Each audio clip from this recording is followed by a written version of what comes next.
We're bang now on a hair-raising issue for some dads. Once upon a time, the most powerful, most respected men in the world had the most robust of facial hair.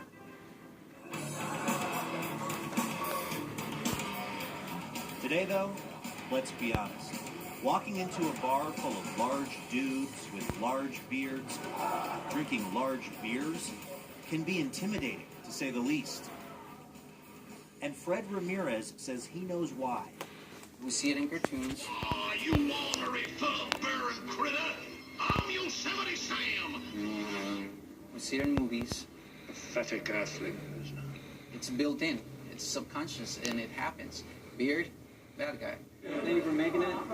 Fred Ramirez, or Fred Von Knox, as he's known on social media, is the founder of the Bearded Villains, a group dedicated to doing good and changing perceptions about guys with beards. Have you considered giving every bearded villain a puppy to carry, just at all times, so they just look non-threatening? You know, it may get lost in the beard. I don't know. The Villains started off as an Instagram feed of, you guessed it, dudes with beards, and since has become the largest beard club in the world with 85 chapters worldwide. I'm Luke. This clean-shaven correspondent met some of them recently in Fullerton, California, and learned you do not use the word clean-shaven around the proudly hirsute. If a man likes the shaved look, I refuse to say clean shaved. There's no such a clean shave. It's either shave or not. You feel like clean shave is unfair because it assumes that not shaving is dirty. Exactly. The Villains say they face significant beard-related discrimination. Bearded villain Adrian Escamilla used to work at a bank. One day they decided it was an issue, and yeah, they gave me an ultimatum. They told me get rid of the beard or find an employer that's more tolerating of the beard. Yeah. It turns out you can be fired for having a beard. We do not have a constitutional right to wear a beard. It's been tested in the Supreme Court in 1976. Christopher Oldstone Moore would know. He's a history professor at Wright State University in Dayton, Ohio, who wrote the book on beards.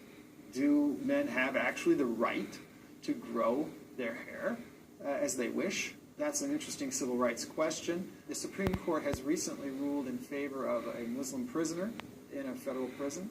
So the Supreme Court is tolerant of beards for religious reasons, but not for any other reason.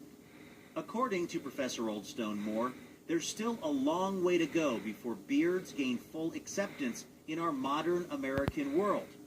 We still have a norm, a shaving norm in our culture that's well established, and so anyone who deviates from that norm is in some regards suspicious. And yet, who could be more trustworthy than this guy? Shouldn't that put some of the suspicions to rest? What people don't realize is that at the beginning of Christian history, for the first 4 centuries, during the Roman era, he was most often depicted as a clean-shaven young man. We have absolutely no physical description of him at all. According to Oldstone Moore, the Jesus we see in pictures acquired his beard during the Middle Ages, when beards came into fashion. Messianic portraiture history aside, Fred Von Knox of the Bearded Villains is steadfast in his mission to change the world, one follicle at a time. What is a guy like me supposed to do? I haven't shaved for 2 weeks. This is like a medical condition. You can keep trying. Trying hasn't worked. What about guys that can't grow a beard? They can't be part of the Bearded I'm Villains? sorry. We respect you all, but no, not this time. About as polite a rejection as you'll ever get.